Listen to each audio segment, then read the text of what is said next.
Welcome back, everyone. Eric, as usual, here at Gearhead Daily. I'm not going to be on camera because the information I want to share is pretty cool. So I've got some pictures that I took while I was in Japan, the land of the rising sun. I took a very long trip with the Gearhead Daily family, and we had a great time. And I learned a bunch of things there, and I wanted to share with you. So here are 20 things to know about Japan before going there. Now, there's going to be a bonus one at the end, so really this is 21. So you get a free bonus fact that you'll need to know about Japan before you get there. So let's get started.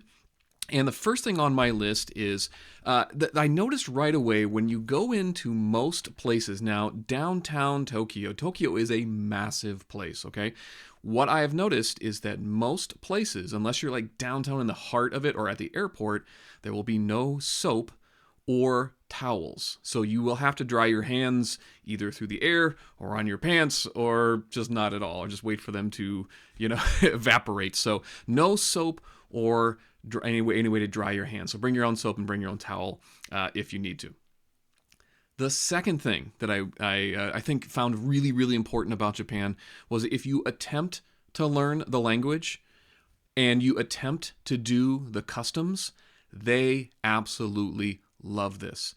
Now, you don't have to learn everything about Japanese. Japanese is a very difficult language. I did study a little bit before I went there. I learned a couple phrases, and we'll talk about having conversations in Japanese in another section here. But for this one, if you just learn a few basic things, thank you, hello, yes, please, nice to meet you, hajimashite, a couple dozen things will really help you along the way.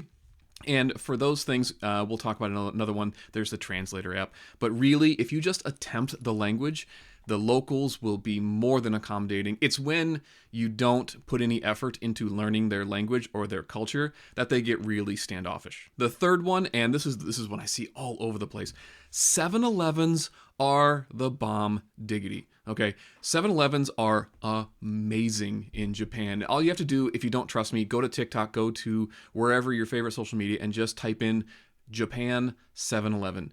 This is a place you can get fresher sushi than anywhere in America in a 7-Eleven for like $1.50. They're dirt cheap. The other thing is they sell hard liquor and full-on meals there.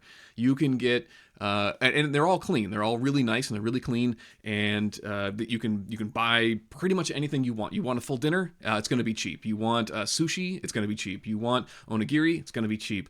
It's amazing. 7-Elevens, and they're on every single corner. I cannot stress this part enough. You will be going to 7-Elevens all the time if you go to Japan, and they're great. Don't worry about it. There's a couple things on the menu that I thought were kind of silly, but for the most part, you can get a really good meal at a very reasonable price at 7-Elevens. So, trust me, it is a must-stop everywhere you go. At number 4. Now, here's an interesting thing that I noticed when I was there is when you were on the escalator, you could always tell people who were not from Japan because they would stand on the middle of the escalator. Now, technically, it's against the rules, the official rules in Japan, to not stand on one side, but everybody in Japan stands on the left side of the escalator for people who want to walk to go by you. It is considered rude to stand in the middle of the escalator. You're holding someone else up. Now, technically, the rules say you're not supposed to do that, and you're just supposed to ride the escalator normal like everybody else. But I did notice that everybody crams over to the left, and that was just an oddity. Something I learned about. You pick it up really quick, and you just go, "Oh, I got to stand to the left," because I stand out in Japan. Shockingly, being 6'1", 220, and a giant beard. So not a lot of facial hair in Japan. So I do kind of stand out a little bit. So stand on the left-hand side. Now, there is no rules for walking. So this is tip number 5. Don't jaywalk against the light. Even if, and this happened to me, I was with my family, and there was a tiny little street. This could not have been thicker than a small alleyway, and there was a light. And literally, it was maybe 5 feet. 5 feet from one to the other, but there was a light there. And in America, you just think, oh, I'm just gonna walk right across that. No big deal. It's not even wide enough for a car to get through. But we the family made an attempt to go, and we got shunned. We got kind of shushed by a local person saying, no, no, no, no, don't do that. In Japanese, they said, don't do that. I can't remember exactly the phrase he said, but it was don't do that. And we're like, okay, no problem. So we took a step back. And so jaywalking is considered extremely rude, and walking against the light, extremely rude. So don't do that. Again, if you want to get along in Japan, if they don't like you, they just kind of ignore you. But for the most part, if you want to get along, just adopt their culture and adopt their customs, and they'll be very friendly. They were very friendly to me. So, number 6, this goes along with the jaywalking or things in public, very public things, right? Eating and drinking in public is considered very, very rude. Now, there's a couple tourist places that, you can obviously tell they'll tolerate the foreigner doing this, but I really wanted to get the full experience, so I didn't partake in doing this. The only time I did this was one night. I have a friend who's an American who was my host for 2 nights, and he and I go way back in high school, and he's like, I don't think we can drink and walk around this part of Tokyo. We were in Shibuya, near Shibuya Crossing. And he goes, whatever, let's do it. Let's drink some beers and let's walk around downtown Tokyo. Now, the police can stop you, and they will tell you to stop to do that, and they will make you, get rid of it, and you can't get in trouble for that. So, are you going to get in trouble if you eat and walk? No, but you will get some stares, and people will consider you rude. Number 8, cultural appropriation is not a thing in Japan. As a matter of fact, they love it when you adopt their cultures. So we went to, as an example, we went to this one spot in Japan, in Kyoto, where they do a very traditional geisha ceremony. And there are 2 types of geishas. There's a geisha and a meisha. And there's a very distinct difference. We don't have to get into the details here, but virtually the same. I mean, there's a few major differences, but your experience is going to be roughly the same. And it was highly encouraged that you dress up. And here's a picture of my wife and I dressed up in our traditional garb, and we looked the part, and nobody looked at us twice. It was great, actually. I thought it was kind of fun. It looked really cool on me, and my family looked really nice as well. So I'm glad we did it. It was super fun, and cultural appropriation is not a thing, so don't worry about it. If you're worried about am I offending them? As a matter of fact, no, they want you to be a part of the culture. So that's another thing to get along in Japan, I've noticed, is if you do the customs, try really hard to speak the language, be positive and complimentary, it goes a super long way with all of that. So as a matter of fact, they love when you adopt their culture. I saw a lot of people Japanese people who were in American culture, and I was like, oh, hey, cool. Like, the guy was wearing a Tupac shirt, and I was like, oh, hey, look, look at us. We're, sort of, blending cultures here. It was very cool. So don't worry about it. Not a thing. The Japanese love it. They really appreciate you putting in an effort. Now, the next one. Garbage cans are not existent. They just don't exist. So they expect you to take your garbage with you. So in Japan, if you have something and you have a piece of gum and you need to throw it away, or you need to spit out your gum, you do not spit it on the street. You do not throw your garbage on the street. You don't. There are no garbages to speak of. There might be a recycling for cans every once in a while, but no, for the most part, you are expected to take your garbage with you and take it home. Now in America, this is very, very different. Garbage cans are all over the place. We want people to pick up after themselves. Japan, no, you pick up after yourself and you take it home and throw it with you on your way home. Now, here's a very sensitive topic, so I have to avoid the YouTube algorithm and the censory of YouTube. Train self-deletions are a thing, and we were unfortunate we did not witness them, but we were impacted by 2 of them. One in particular was just a train that got delayed early on in our trip. It was not a huge delay, but they call it a fatality. A fatality happened on the track, and then that's basically all they tell you. The second one really did impact us because we were on our way back from Nara, I believe, and it was a fairly complicated train, get on, get off, get on, get off situation, and they made us get off. And since they were making spur of the moment announcements, there weren't any translations, so we had to kind of just look around and kind of see what everybody else was doing because the train wasn't coming.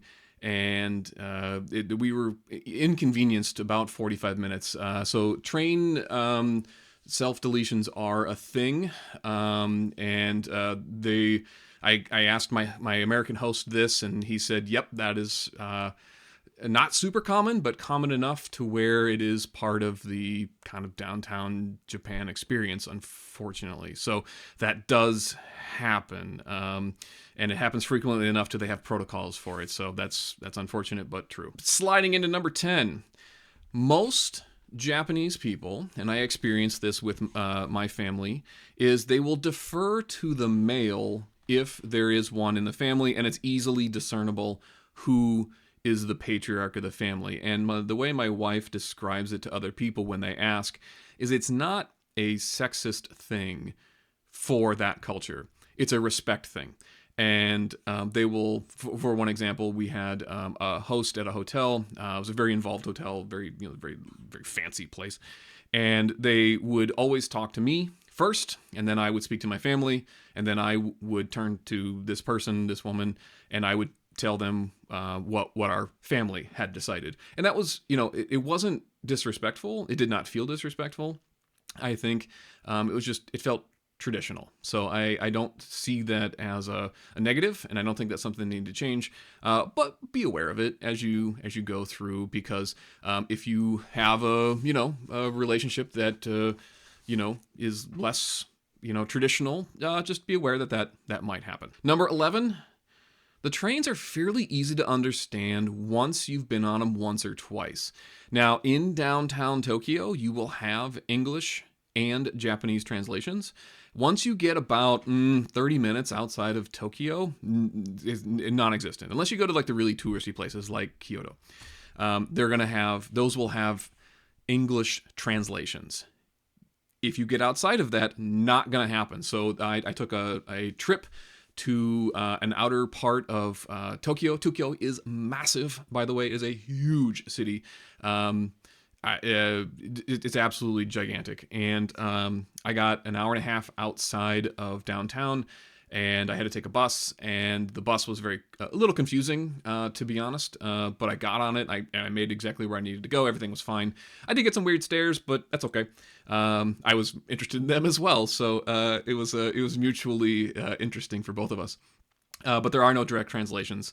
But the trains are fairly easy once you get there, and I will talk about the bullet train in number 12, which is where we're going. So the bullet train is awesome. Holy buckets. This is an amazing thing. I had a GPS on my phone, and I clocked us doing about 175 miles an hour. I'll have to recheck my picture that I took. But yes, they say claim 200 miles an hour. It's going pretty darn fast. It's not as kind of scary as I kind of expected it to be, because I thought it would be kind of whizzing by, but actually very, very smooth. And those things run on time. Holy cow. Okay, so story time. I went into the train station where my bullet train was supposed to leave. Let's say it was supposed to leave at 1:55. That's pretty close to what it was. And there was a train. It was 1:51. And it said, okay, last call, we're about to leave. Now, in America, that means that's your train. Like, you're within a couple minutes either way, that's your train. I get on the train leaves, it's like 1:54, it leaves, boom, it's gone. And I go down to sit in my spot, because you don't have to get assigned seats, but it helps. It helps assure your spot on the train. And they're very expensive too. So the each train ticket was probably $150 American each way per person. So it's not cheap, but you get to where you're going really fast, and it's really comfortable and very nice. The train is amazing. It's very clean. Everything there about the bullet train, awesome. Loved it. I get to my seat, and there's somebody sitting there, and thankfully that person spoke English, which was nice. And he basically told me, "You're on the wrong train, Eric." He didn't say Eric. He didn't know my name, but he says, "You're on the wrong train." I was like, oh no, what happened? I missed the train by 3 minutes because there was another one right behind it. So what I did was I next stop, immediately got off that train, found the train that I was supposed to be on. It stopped at that station. I got on the station. I got off the station into that train, found my seats, and everything was fine. But that was this goes into my next point, which is number 13. Wear a watch for accuracy, because the trains and everything run so well and so on time that that's exactly what happened to me. I missed it by 3 minutes. That is unfathomable in America. If you're within 5 to 7 minutes, you're within the window here in America. Like if your bus is 5 minutes late, welcome to America. That's how stuff runs. So yeah, just wear a watch. Make sure it's up to speed and it's accurate, because you will need it. Now, number 14, everybody is on their phone all the time. It was kind of a bummer, because I was kind of hoping to interact with some local folks, but no, they don't really want to. On the trains, you can hear a pin drop. It is so unbelievably quiet. So everybody's on their phone all the time. I did see people like fall asleep standing, and I felt kind of bad for that person. They would drop their phone and then they'd stand back up and then they'd drop their phone again. But yeah, everybody's on their phone all the time, not interacting with you at all. Which leads me right into number 15. The subway is deathly quiet. If you're talking to somebody, you got to make sure you keep it quiet. People will look at you. They'll give you some weird looks. But if you're quiet, they're quiet, and everybody's cool. Nobody will have an issue with you. The only time I did have an issue is somebody didn't want to sit next to me, so they got up at the next thing and then moved away from me, which is okay. It is what it is. But you could hear a pin drop in these places. So if you're one of those people that does your speakerphone or you have music blaring, do not do this. People will hate you. Make sure you are quiet and you respect their customs, and their custom is be quiet on the train unless you're talking to somebody next to you.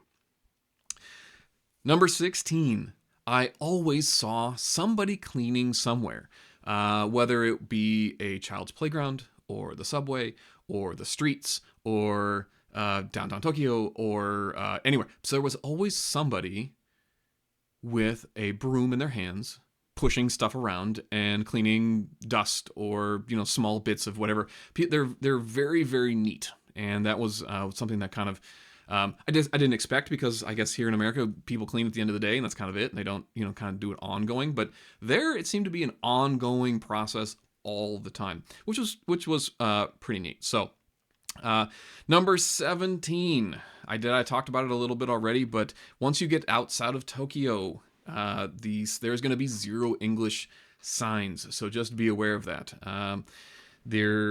The English there is going to be minimal, and it might be in kanji, and it might be in Japanese characters. You don't know. So that will lead me right into number 18, which is the translator app, which is great. So just people have asked, what translator app do you use? I just used Google Translate. It worked pretty well. There are 2 functions for this. You could either speak into it and go from English to Japanese or Japanese to English. And the second function is you could use your phone camera, and it would translate the things for you right in front of you. So it would translate signs for you. Was it great? No. Was it perfect? Absolutely not. But it was close enough to where I was able to have several conversations, or say something a little bit more complicated than than my very limited Japanese was allowing me to do. So just kind of keep that in mind. The translator app is amazing. I even saw Japanese people using it. So absolutely use it all the time. Now, number 19 here. This is about women's fashion. Women's fashion, we noticed that it's not polite for women to show their shoulders. Now, so if you go to Japan and you're not Japanese, you're not, they will tolerate you. That's fine. If you go wear a tank top, I'm sure they're not going to make a big fuss, because they just don't. Now, if you want to fit in, cover your shoulders if you're a woman. Not most men. Look, if you're going to wear a t-shirt, you're going to wear a t-shirt. That's fine. But for the most part, women do not show their shoulders in Japan. And this is the other thing that was kind of weird, is when we went to some of the clothing stores. In America, you get options, right? People are all different sizes, so you have to carry a bunch of different sizes. In Japan, especially if you get outside of Tokyo, we went to a mall that was, kind of off the beaten path, and they asked us, like, are you sure you want to go there? This is a mall for Japanese. This is not a mall for foreigners. And we were like, no, we want to go. We want the legit experience. So we went there, and they only had one size of most things. because I guess most people are very similarly sized, about 5'5" and under. And that was a difficult part for my wife because they only had one size for everything. So that was very strange. Now, in 7-Elevens, comes to point 19. Point 20. You will find at 7-Elevens something called minus 196. This stuff is amazing. It is dirt cheap. It is 9% alcohol, and it tastes amazing. And it's a huge can too. They sell it in America, but it is really watered down here. So don't bother. In Japan is where it's at. And I had a great time getting those because they're dirt cheap. They're like $1.50, maybe even slightly less now, per can, and it's like a large can, and it's 9%. So minus 196, you find these at 7-Elevens, and you can buy as many as you want. There's no limit. Holy moly, these things are great. So whenever that's available to you, grab one. Again, just don't walk and drink with it. So you can take it with you. You can take a drink. But you walk and drink in public. They don't want you to do that. So take it to where you're going and then do that. Now, the bonus one. This is one that people don't understand. The train does stop running. Now, as amazing as the train is, now if you're in a big metropolitan area like New York or Chicago or something, the trains probably run 24/7. In Japan, they stop at midnight. And where I did not witness this, but I was told by my host that yes, it is very much a real thing. At midnight, the very last train leaving for wherever you're going, they will shove people into the train. So keep that in mind. The trains do stop running, and the hospitals stop working as well. So if you have a medical emergency, yikes. So that being said, the last train, make sure you get on before the last train so you're not stranded, because Tokyo is a massive city and you will be walking for hours if you don't get on that last train. So, have you been to Japan? What do you think? What do you think about my thoughts here on this one? I tried to be a little bit different than most other channels that do things about Japan. So try to throw a couple of different things in there that were not on everybody else's list. So have you been to Japan? What do you think? What do you think of my list? Leave a comment down below. And if you've made it this far, I do prioritize comments that listen to the very end. So if you listen to the very end, type the word Rising Sun. If you type the word Rising Sun, I will get to your comment first, and I will get back to you as soon as possible. Thank you for listening. Have a great time, and enjoy. If you go to Japan, please let me know. I always love hearing people's stories. I definitely want to go back, and have a great rest of your day.